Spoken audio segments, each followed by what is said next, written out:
Welcome to Let Me Fix This. Enjoy the video. In this video, I will show how to make one-time QR code, only way. Start by choosing a trusted QR generator that offers single-use or one-time options and sign in. Create the payload or URL and enable one-time use, then test with a secondary device to confirm it expires after one scan.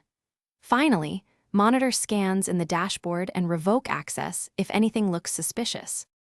To set up a one-time QR, create an account on a provider that lists one-time codes. Generate a new QR and paste the exact destination or payload, then toggle the single-use option. Save the code and copy the preview link, then scan with a phone you control to confirm it invalidates on first use.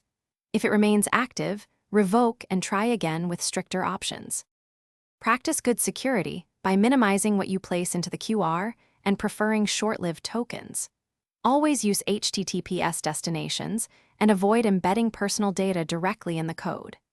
Enable scan logging and alerts so you can see when and where the code was used, and immediately revoke access if anything looks abnormal.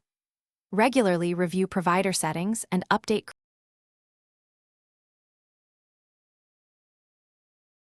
Thanks for watching. If you found this helpful, don't forget to like and subscribe.